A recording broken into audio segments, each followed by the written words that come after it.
Hello and welcome to the EV Cafe Takeaway, a podcast focused on that zero-emission future that we all hope for. Every week I'm joined by one of the wonderful team from the EV Cafe, and this week, as always, it is no exception because I've got the lovely John Curtis. Good morning, John, and welcome. Oh, you've obviously had your happy pills today. Bless you. Yeah, let's not go there. You turn it on sometimes. But anyway, let's move on.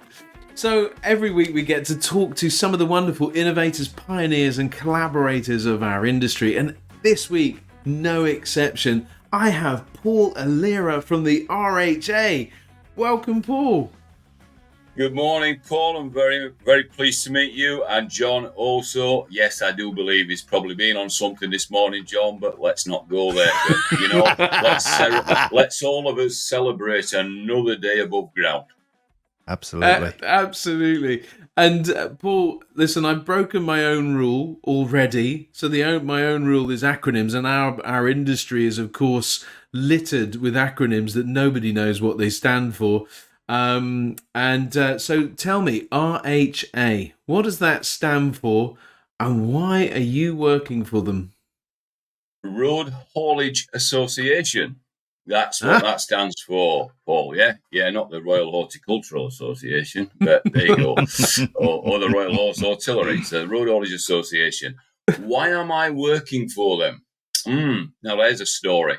I've been in this industry for many, many years now, and obviously I've worked for big national blue chip companies in the past, and I was looking to give something back to the industry. So, by working with the RHA that represents the SMEs of the road haulage sector and the coach sector as well, is they've got somebody that they can turn to, help and support and guide them with everything. So I feel like I'm giving something back to the industry, the SMEs that can't afford the fleet engineer or the fleet managers to be in their operation. So that's what I enjoy most about it, and that's why I'm here.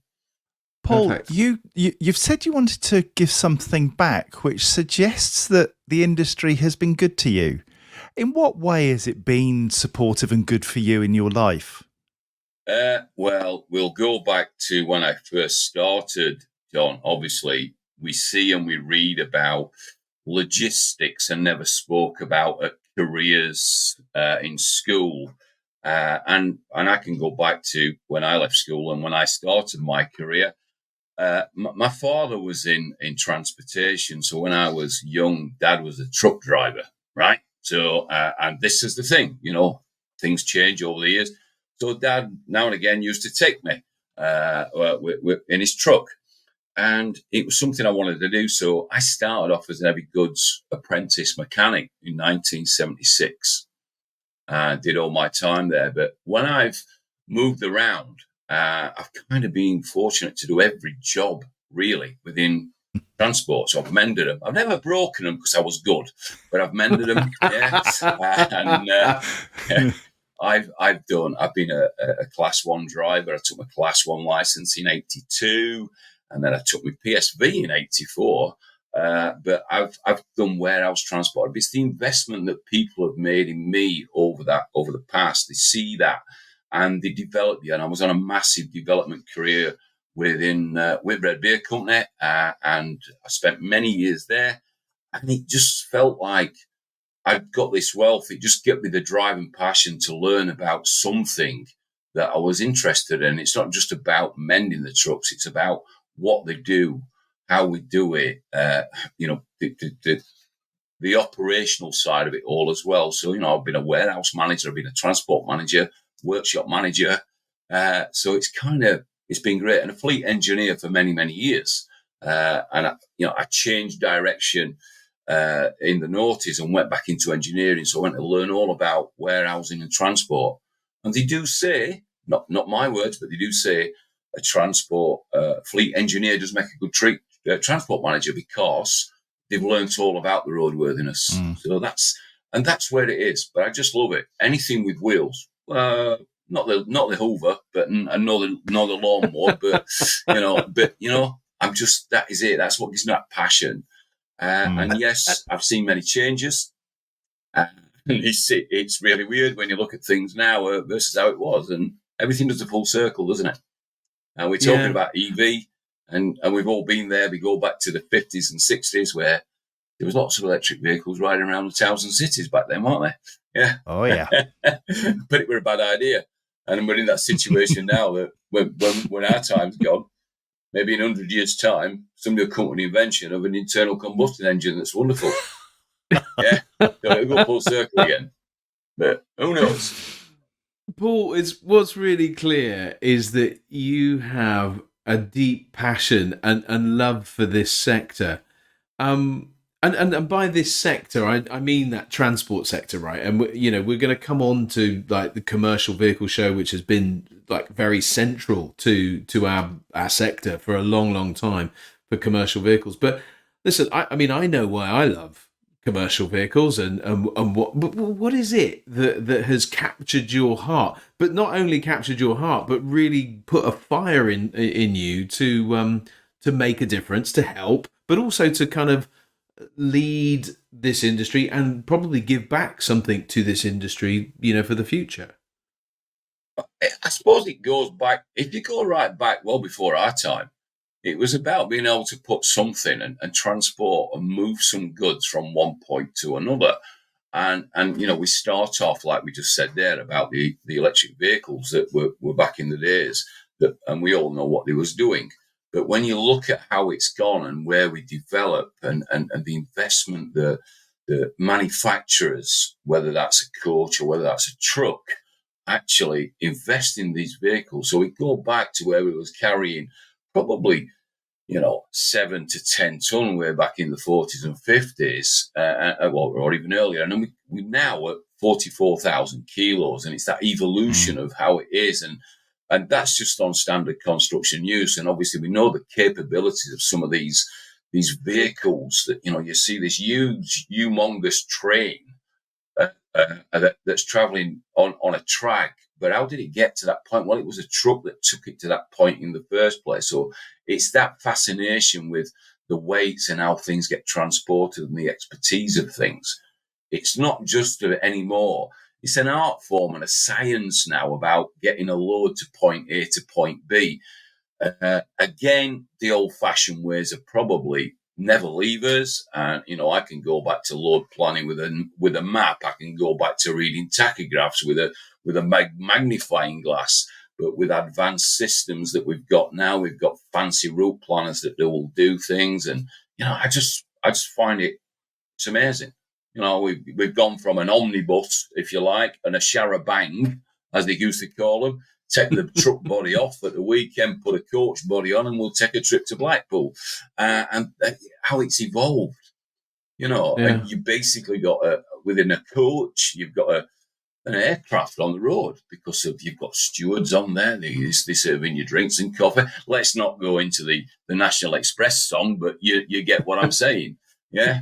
It just fascinates me and how it changes.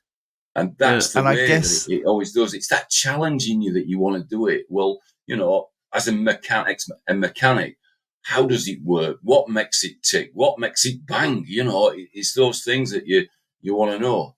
And it is what it is. So if I've got a standard vehicle like this and I've got a big heavy load that I'm going to put on it, what do I have to do differently? It's just those things. And I guess that's why the CV show is kind of really important in being able to take what you know and how the industry has changed and showcase that for the good of everybody, isn't it? Because it's a knowledge transfer hub, it's a showcase, it's a place where you can come and demonstrate this new way of tackling logistics. Absolutely, John. And again, I mean, I can go back to CV show before I even moved to the NEC. So in 2001, I think it went to the NEC. So I was going to Telford and all the other shows that were there before the NEC. And I love the NEC. And we can't look back. We've got to look forward. And we all know what we used to have at the NEC. I used to go with my old bosses, whether that would be in the brewery or working for Fowler Welsh. We'd go and we'd meet truck manufacturers there, and we'd be discussing what we wanted to do. But them times have gone, and where it moved into that logistics sector, where a lot of people, when we started to look with advanced systems, as I call them, all your bits and pieces that you add onto your vehicles, all your smart systems, and that's where it started to go down that route as well.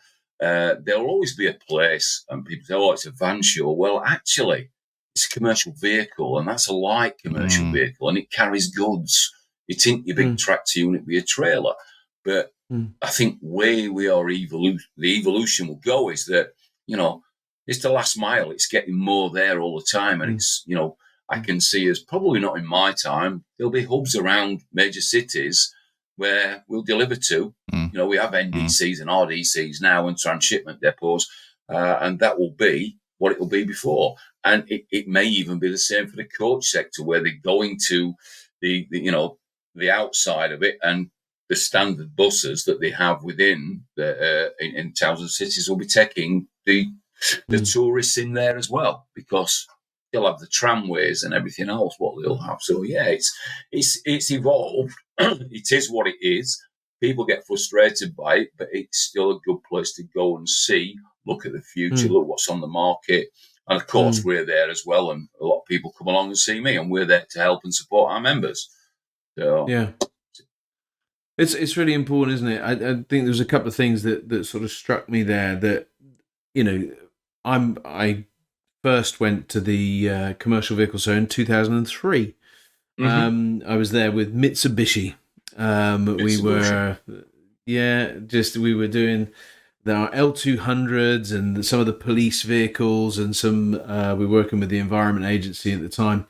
And what I quickly found, Paul, and I get a sense that this is how you see our industry as well, is that it's almost like a community centre where the village of transportation rocks up and chats, and I know that that's changed a little bit.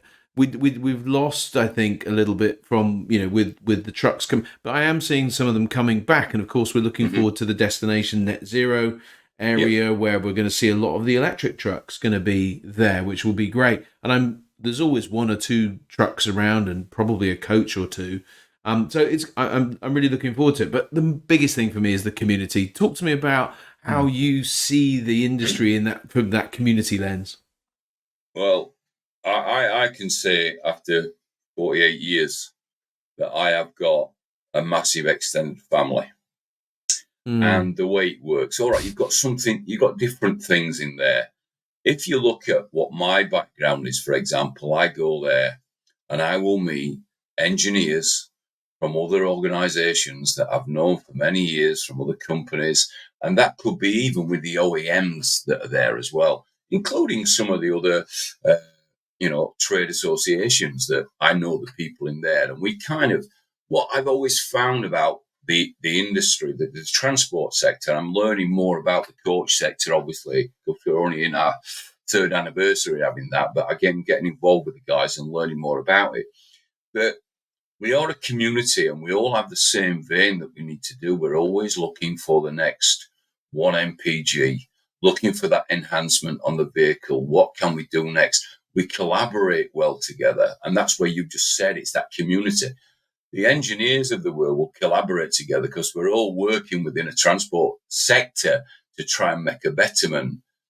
The transport managers don't do that as much unless they're doing some work for certain people, because they don't want to share that knowledge because they have that fear of somebody taking their business. Whereas we're, trying to, collaborate, and that's what it was. So going to the CV show every year, and you're right, a lot of people will come, a lot of my old industry colleagues, and that will not just be on our stand, that will be everybody's stand, will come and see you.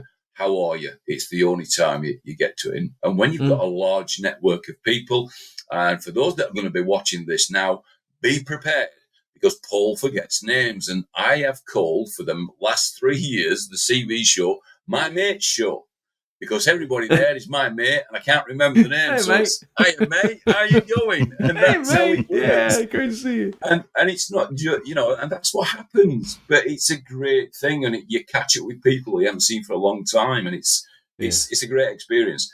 So, us blokes, and I've been on this campaign for some time about us blokes should be talking to each other more. Well, there's an opportunity for us to have a sit down and a coffee and a catch up, and it's great that way. At the same time, doing a bit of work and a bit of advice and guidance and support where needed.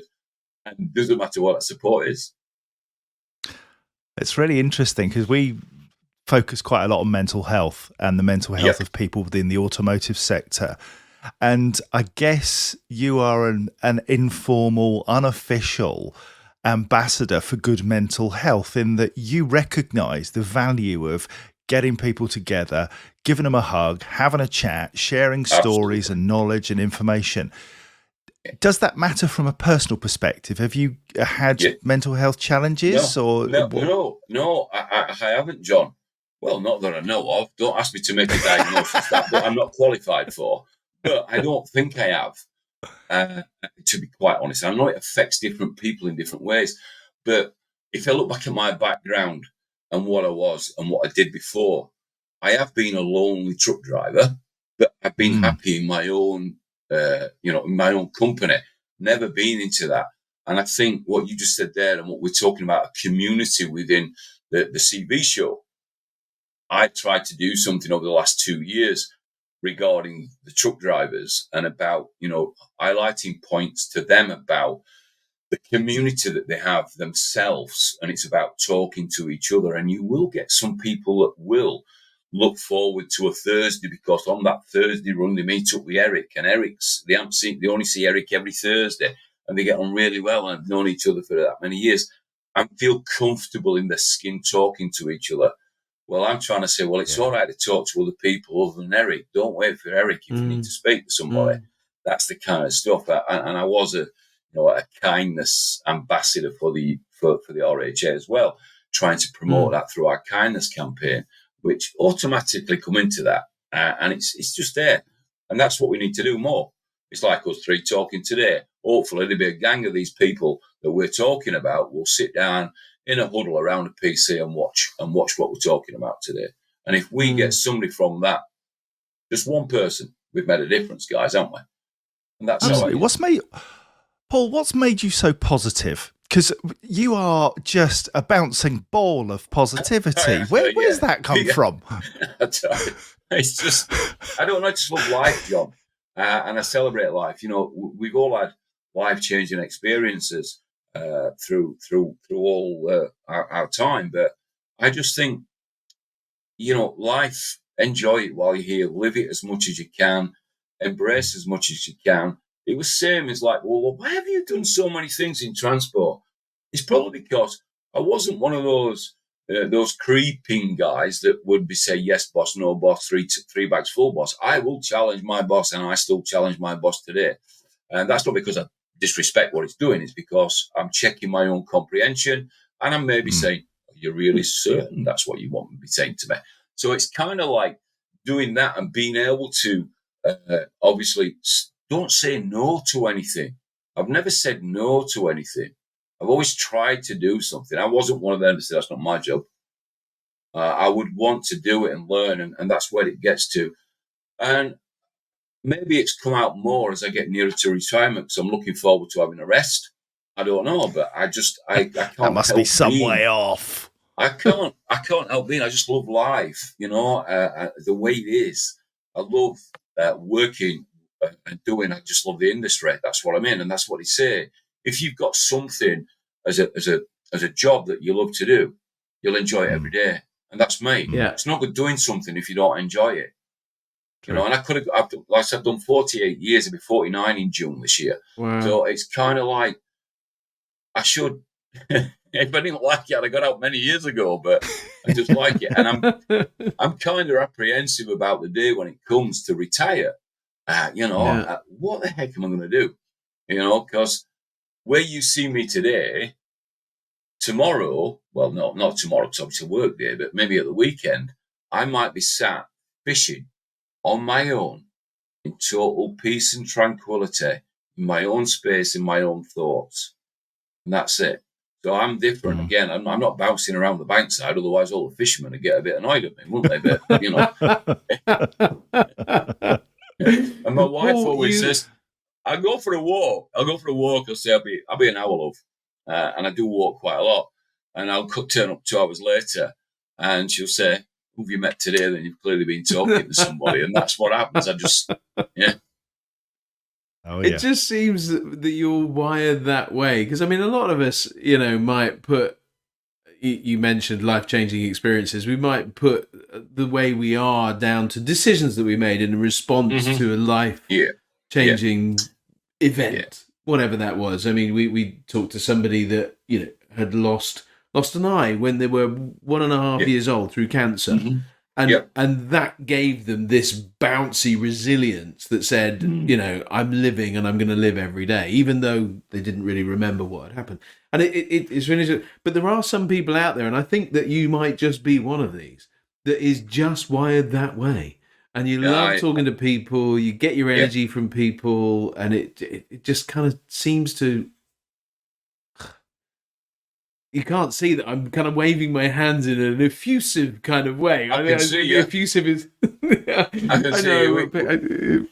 It's it's a weird one. But anyway, I mean, it just comes off of you. And you're exactly the kind of person that we need in this sector. You talked about community, you talked about loneliness of drivers, getting people to talk to one another. But we've also got another big challenge to our industry, haven't we? This journey to net zero. And that is going to be accelerating, so it'll keep you busy for your last few years as you begin to think about retirement. But quite honestly, I don't want you to retire because the energy that you're bringing is fabulous. But where do you see this whole journey to net zero, or the making vehicles, trucks, particularly zero emission, and this transition that we're on? I think it's going to be a challenge. The beauty about my job at this minute in time within the organisation I work is we've got SMEs that don't want to change, but that's normal, that's natural, so it's kind of, and the ones that do. So I have to sit on the fence and support and go each way, which makes it very varied. I think it's going to be very challenging for quite a lot. It's this chicken and egg scenario all the time whenever we look at change. People won't buy trucks because there's no infrastructure. People won't build infrastructure because nobody's got any trucks. So, but I know, yes, we've got the light commercial side of it all, but I think it just needs to be understood a little bit more. The big changes, I think what we have got an industry, and the hardest part we've got is to get people to look at what they're actually doing now in preparation for the first milestone in 2035 on the heavy side. Because at this minute in time, people are sitting, and I believe we're all guilty of it. Well, it's 11 years, we're all right for a bit. We'll worry about it further down the line, but it's about being prepared and what it is you can do and what it is you can't do.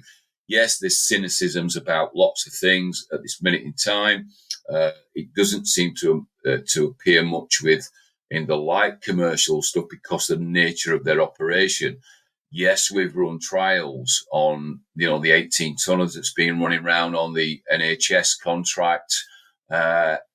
It's the naivety of sometimes. I think one of the biggest things we need to change is the understanding of the government. In fact, I don't think they have government, to be quite honest. This is my opinion, not the RHA's, that they don't even really know what they're doing at this minute in time, and they've just created this thing, sat back, and like every time, the operations and the industry will sort it, and they will come up with their own solutions. Yeah, but don't recognise that we need the help and support doing this. So I think that's one of the issues. But we've got operations within logistics that people don't understand. Where it's all right saying it'll work. Yes, it will work if that vehicle, for example, is going to come back to base every night, and you don't need to run it again. Yeah. It's not a double or a treble shifted vehicle that some operations have in. I mean, we had that in my previous company where I worked, we had vehicles that were double shifted. We had vehicles that were tramping and went out and never come back till the end of the week. And we also had treble shifted, and we also had local vehicles. But as a fleet operator, we rotated vehicles to base on our mileage. So if you look at what we was doing in some locations at 220,000 mile a year, which is obviously somewhat like about 602 mile a day. Well, I'm sorry, Mr. Manufacturers, at this minute in time, you can't build a truck or give me a truck that will do 602 miles in a day. If you look at it, there's that kidology as well that we have to read through. Every time somebody puts something out about range, it's always in kilometres because it looks like it's going further. The reality is it isn't, guys. Yeah, but that is how it is. You're laughing, but you know I'm right. And I know, it's a bit like when the Europeans started with all these kilometres per litre, and we saw that. We're still on MPG here, mate, and that's how it works. Yeah, well done. Yeah, but that's the Brexit thing. For a reason. We need to get that. So where you've got vehicles going back, I can see the urban delivery working without a shot.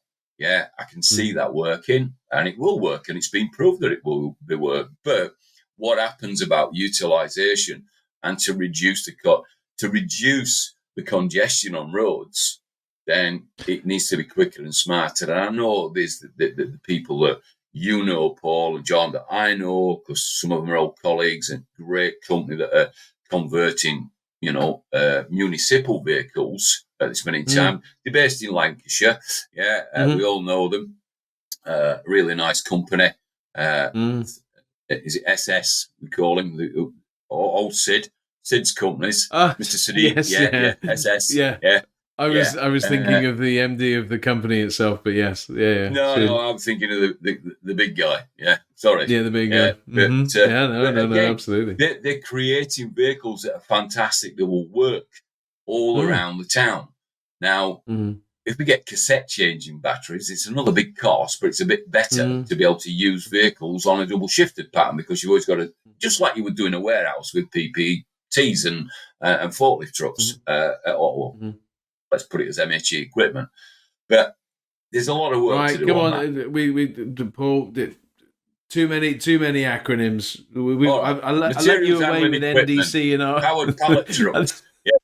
PPT powered pallet truck, MHE materials handling equipment. Yeah, so that's the kind of thing that will work.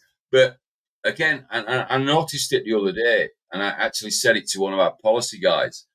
That yes, we've got some operators that have actually got full electric vehicles, and some have got tractor units as well, and they've got them on work that will make it work for them.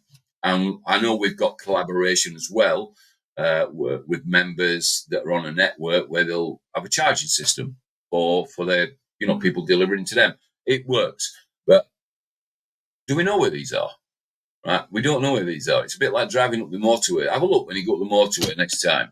When you go past the services, does it tell you on that service sign whether you've got electric charging or not? No. It tells us there's a McDonald's or a Starbucks or a toilet and some fuel there, but hang on. And when we look at not just in commercial side, if you look at the lower end of the market, the vehicles that will have electric options, the cheaper versions that will have, 2 initials on the cars, for example. Yes, they might have sat-nav, but they haven't got a plan that tells them where the charging points are within the sat-nav. So we can't even get that bit right. Tell us where the charging systems are for those vehicles. But so it's going to be hard. I can see it'll be a big transition. Yes, we have our Net Zero Forum doing exactly the same, talking and trying to guide people. And that's all we can do. We can't make them buy it. We can guide them. We can help them support, make their decisions. Lots of companies as well actually doing other things for the sustainability side of it all.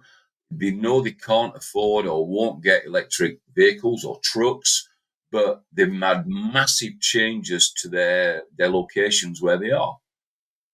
Solar power, alternative power, even alternative power to charge the electric vehicles up for members of staff. So they are doing things. So it's going to be a difficult journey. And 2035 is going to be pretty quick. But we've got an opportunity, Paul, haven't we? Because 2035 is a long way away, 12 years, and we can do stuff now. Even if you don't make that transition to electric, there are ways in which we can operate more efficiently to reduce emissions, to have better fuel efficiency, to be running Euro 6, to be making a difference in everything that we do. And I think we're in the same place, despite the fact we're called the EV Cafe. We recognise we live in the real world, and you're clearly a real world person. We're in a transition. Nobody's saying you've got to shift to electric tomorrow or next week or the year after. But what we are saying is there's better ways of doing stuff, and that improves profitability for organisations if they get it right, because they spend less on fuel and they have a better operating culture, which encourages people to think about the ways in which you can make your job that bit more satisfying, that bit more cost effective, and deliver value for the customer. It's got to be a great thing. We've got an opportunity. Absolutely. I don't disagree, John, and you're right, and that's where we come in and what we're doing as well, because automatically people go into that defence mode and say, I can't afford to buy an electric truck. Well, it's not just about an electric truck. It's about everything you're doing. And again, one of the biggest assets everybody's got, it's about engaging with your employees as well. And because you get lots of ideas, because they will have their own views of what they want to do. And I know people do this now. And I worked for the company previous to here, and we were very innovative in what we did. I can go back to 2013 when Euro 6 was spoke about, and speaking with my MD at the time and my boss, the operations director, we made that decision that we were going to go for Euro 6 vehicles, and we took 35. We had 5 of different manufacturers to see what would be better for us, and we needed to do that because if we didn't have that foresight into doing that, it would have absolutely jiggered our replacement program up for the rest of the vehicles, because at some point we would have to take that plunge. We proactively looked at it. Operators are now looking at double deck trailers, for example, longer semi trailers, all that sort of stuff, where they can get that little bit extra on. It's not a lot. The government never give us much, do they? Give us a bit of extra length, but leave the weight as it is. But at least it's trying to reduce things on the road, reduce their emissions. They may be able to take through, every LST that they put on. And if they've got the 1565, for example, they're putting 4 pallets extra on every trailer. Yeah. So eventually you're then going to reducing your fleet by 1 and changing that. So you're reducing your emissions. Telematics played a massive game into looking at MPG and usage and driver behaviour. So these little things that you don't have to go and spend £300,000 on a tractor unit, or dare I say £750,000 on a coach. There's things you can do to start doing that now, and what you do. So, and within your operations as well, I think and that's what we can do with them, and that's what we do try to do. That's what we do ourselves within the RHA. We've done everything we can within our training vehicles, for example, to make them more efficient, make them more economical. But unfortunately, the nature of what they do is they're never going to return a 11 or a 12 or even a 10 miles a gallon, because they're driving around town with somebody learning to drive. But we've put fuel active systems on and telematics to check. So we optimize the best. So and that's all we can do. And it's clear, Paul, that you can see the need for getting started, and I think I absolutely advocate the approach that you've taken in terms of looking for all the easy wins from a sustainability perspective, increasing the fuel efficiency, getting the telematics in, improving driver behaviour, and of course that benefits everybody really. We mentioned 2035. It is just 11 and a bit years away. And, trucks are at 0.5% of overall registrations are EV. They've got a long way to go. And, of course, I know that sort of 50% of the market has got an extra 5 years in the tractor units. But all the heavy end stuff, But what do you think we need to do in the sector to accelerate that transition? What is it? Because you mentioned it, a few times in terms of having a close look at the business and seeing what things are possible. What do you think is needed? I guess at a government level, you've alluded to that, but also from an industry level to help it move forward and accelerate. I want to think the government needs to look and help and try where they can in support of any businesses that are doing this. And it's not just about giving money back. I mean, it's a bit like, I don't know. I went some time ago. I'm going to bear with. I'm sorry, I may be going down a different track, but I'll answer your question. So I was in a town in Holland I was a guest of somebody, and what's all these big square boxes on the side of the building? Well, they're filters, the carbon filters for the emissions. Really? Fantastic. Yeah.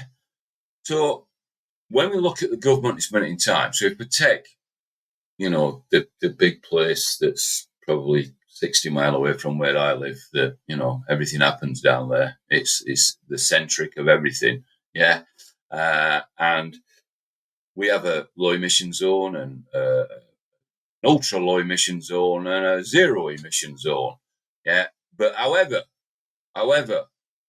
if you go in there with a diesel or a petrol, you can still go in, but we'll take the money off you. Well, that's just making a mockery of what you want to do. It's an absolute shambles. But it won't be a shambles if they did what I saw in that place, where they invested it back in to try and clean up the air themselves by putting, filtration systems on buildings, for example. And the money that you've paid, Paul, John, and Paul, is going to go towards that, rather than just going to a pot somewhere to do what? Make another bike lane. Oh, sorry, I said that out loud. I should have been in the voice. But it's kind of, that's it. So we need, obviously, them to wake up and smell the coffee and try and help us. And we'll give them more initiative and incentivize them to be able to do and make these changes.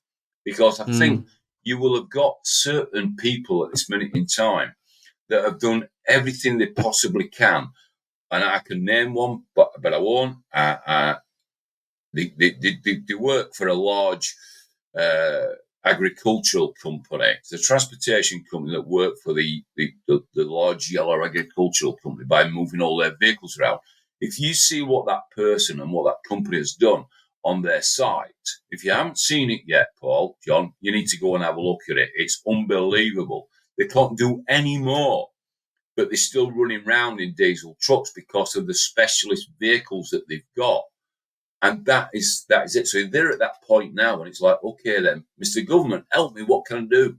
I can't do any more now. What should I be looking at now? And that's where we are. And again, the government, I said before, and I didn't know whether you were referring to it, they gave us extra length on trucks and on trailers, but they didn't give us extra weight. They've currently, and this is the thing, what I may be wrong, right? But common sense. I've seen that. I saw something on social media about common sense, about it being a burden. Common sense is a burden, isn't it? Because you have to put up with people that haven't bloody got it. So true. And as you get older, you find out it's not as common as you thought it was. So if you look at what they're doing now, so they give you that little bit extra on your weights for the rigids, yeah, to accommodate for the battery. So they're giving you that. They've given you that on a 4x2 tractor unit as well, should you want to buy one.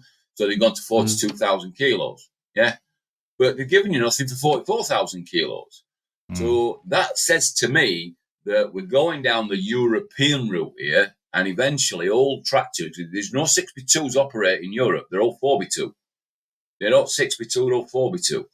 And so if they're going down that route of 4x2, then where and think about this, Mr. Government, you're going to create more vehicles because we can now only move 42,000 kilos instead of 44,000 kilos. So where's that other 2,000 kilos going to go? Well, eventually, you're going to create more vehicles and you're going to create more congestion. because you got more goods. So let's pick that up, Paul. Let's pick that up. So I want to unpick that. My final question. Heavy, too heavy. My final question for you is: let's say that the world is a wonderful place, and you suddenly become transport minister. The world is a wonderful place. You're right. You become transport minister, and you have on day one an opportunity to make a policy difference, do something to improve the lot of the road haulage industry that has the biggest impact. What would that be? Well, the first thing I think it would be, when we touched on it earlier on, it's about the mental health and the well-being. Yeah. The first thing I would do, I would be looking to create more MSAs or truck stops, for example, somewhere where somebody can go, because there isn't any at the minute. And the ones that are there are very, very poor or weak. Some are good, some are bad. But I'd make it secure and I'd make it safe, because when we talk about mental health and well-being, sleep is one of the biggest things a driver needs, whether you're in a car or in a truck or in a coach. But if you can't sleep while you're parked in an MSA for the fear of being robbed while you're there or crime, so that'd be the first thing. So there'd be more truck stops, more parking, and it'd be secure and safe. And then obviously we'd be looking at the charging infrastructure would have to come into that as well. And that there will be the first simple things. I think they could be changed quite easy to change the attitude towards that and get people's perception to attract people into the industry at this minute in time. Yeah. Because things have changed, people have changed, and what got me into the industry won't get somebody else into the industry these days. Yeah. So that's about getting that change and having that comfort factor.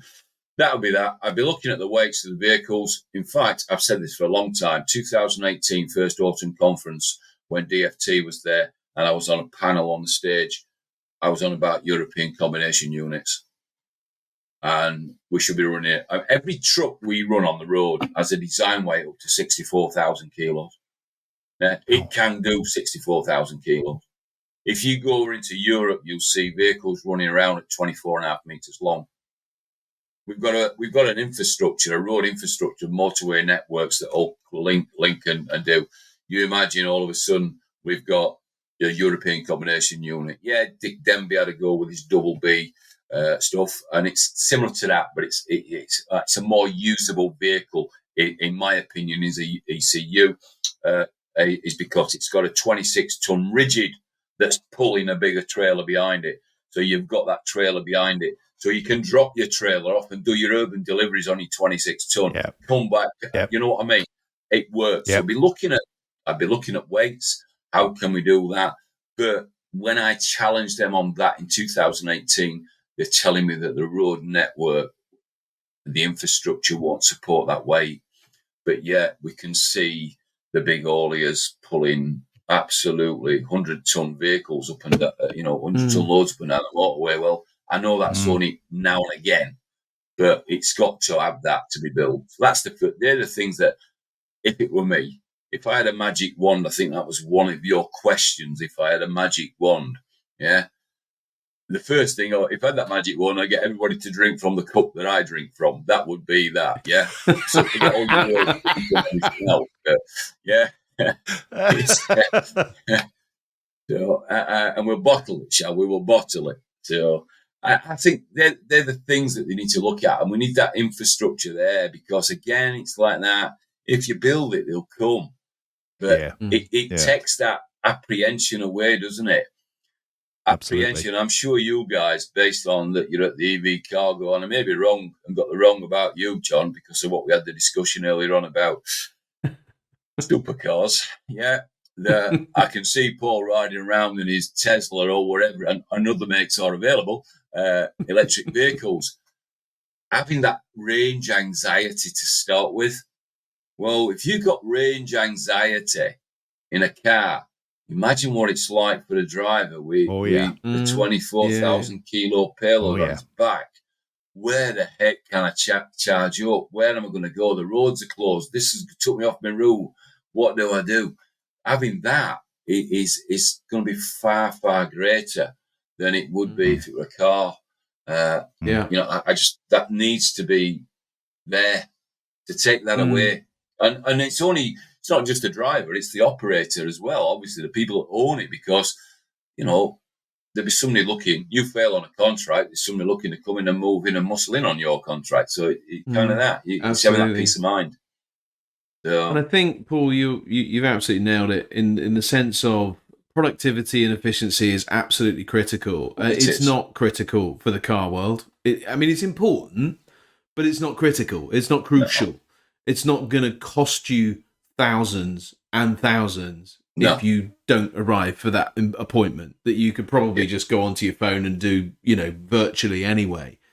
So you've absolutely smashed it in that respect. And I think what but the EV Cafe exists, right, to educate, to inform. Educate sounds very condescending, but I do think that there is a need for education.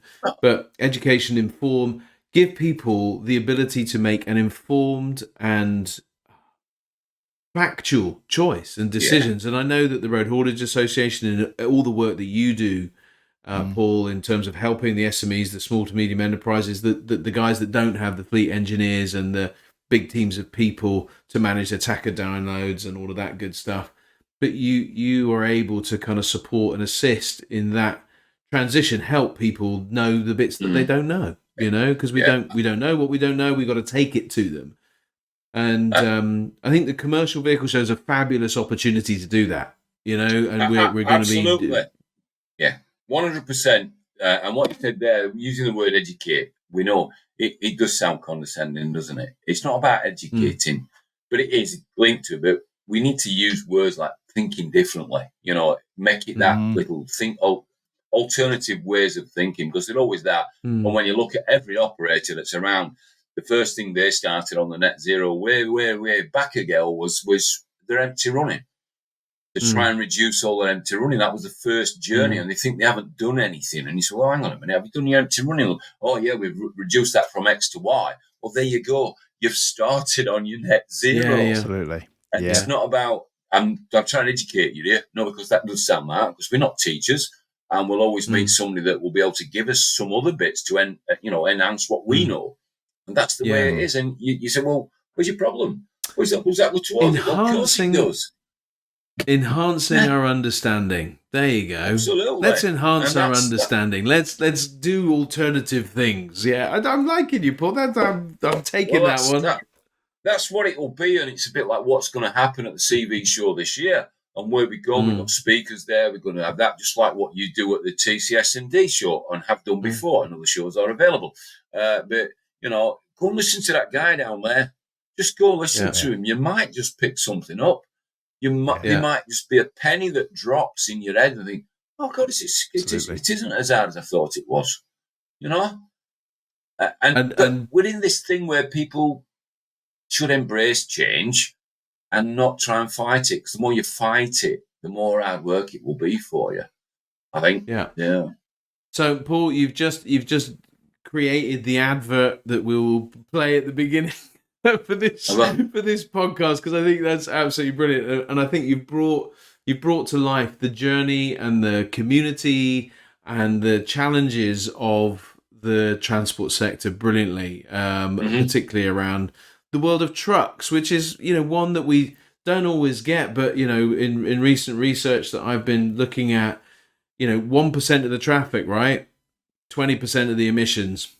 This is a sector that disproportionately we can support by doing all the little bits. We have a much bigger impact, not only on the drivers, the community, but also our urban centres and so on like that. Sure, but if you think about what you said there as well, Paul, about the emissions and the percentage of the emissions, imagine pre-2014, because that's when Euro 6 in trucks come way ahead what it was before. I do know that when we took the first ones and we did opacity tests and we took air quality and we looked at the stuff coming out the tailpipe, the trucks were cleaner coming out than what the air was that we were breathing in. Yeah. Wow. Yeah, I remember the Euro that. 6 engine was unbelievable. The investment that the manufacturers made into that, it was immense, and that's why, all the engineers within the trucking world was, well, hang on a minute, what are you going to do next? Before we went down this EV stuff, what we're going to do next, because we've reduced the emissions dramatically by about something like 72%, what it was before. But there will still be old vehicles riding around because of what the nature of their thing is. But you're right, and it's all that, these gradual changes. But that was a massive change for the truck sector, and we need to do other things. We do need to do other things, because we'll get there, but not in my lifetime. Certainly, definitely not in my working life. I think you'll be Certainly around not to in see my it. working lifetime. Don't be fooled. Maybe not. Maybe not. No. But you'll be there on.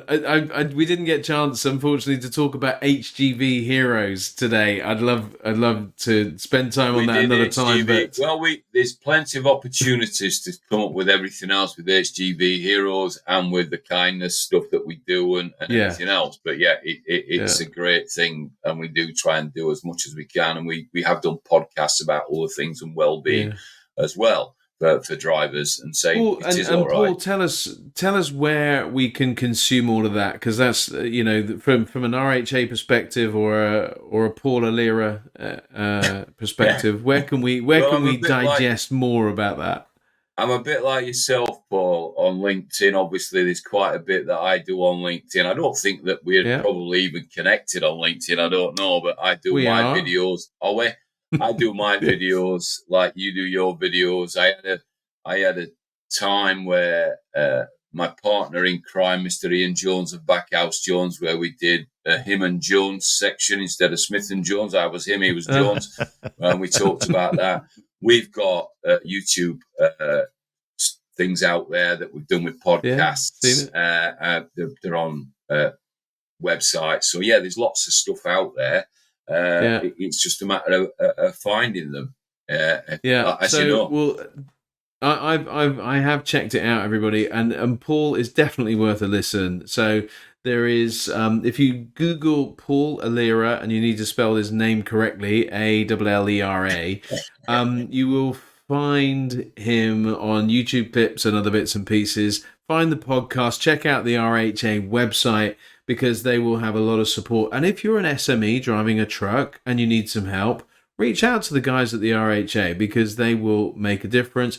And most importantly, come and meet us. Because I tell you, if you're listening to this and you haven't seen Paul, he has a beard that you can. How would I describe it? Gandalf. Gandalf. That's it's like Gandalf the Great would be jealous. I'm sure you can edit this, Paul. Right? And I was asked, and even my old MD or CEO, actually, as he was, who I've got a lot of time for, and we do go for a beer from time to time. I was saying, and I have to be careful what I say, and in transport, there is two types of people. You are either a wizard or you're something else beginning with a W. And I have the beard, so people don't get mistaken. So you're the wizard. Brilliant. Yeah. Yes, a wizard or a corporate banker. There we go. One of those. But I'll be at the CV show. I'm on the stand for 3 days.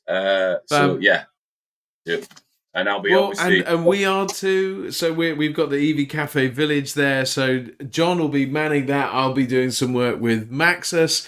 There'll be lots of moving parts, and all of our partners from all of our gold sponsors. Do go and check out all of our gold sponsors and other partners on the website. So, and you can access all of our podcasts, others from IRTE and SOE, and we're also going to be talking to the wonderful Will Reeves at the SMMT as well. So do reach out, do check it out, and do come and meet us at the Commercial Vehicle Show. It is going to be a brilliant few days of high energy, focused on commercial vehicle transition from our perspective, but also there's the community and the ecosystem and everything else that we need for this transition and for operating our businesses efficiently. But for that, it's been a real pleasure to talk to Paul today. John, any final thoughts just to hi and bye? Yeah, I've just seen a news flash which says that Paul Allera is unable to retire now until, hang on a second, until he's 94. Excellent. So Paul, stay in the industry, keep doing what you're doing, because you are outstanding, my friend. Thank you, John. I appreciate that. Well, I am who I am. Yeah, and we love it, mate. We love it. Keep being that. Well done. Keep being that. Yeah. It's been a real pleasure to get to know you. And see you at the CV show, John, and we can share notes on all things big engines and fast cars. Good man. Good man. Thank you. And on that note, guys, wonderful to talk to you, Thanks, Paul. And we look forward to meeting in person in a few weeks' time. My pleasure. Thanks, guys. Really enjoyed that. We must do it again sometime. Oh, go on, then. We will. Have a great day, everybody. Bye-bye. Bye-bye. Bye.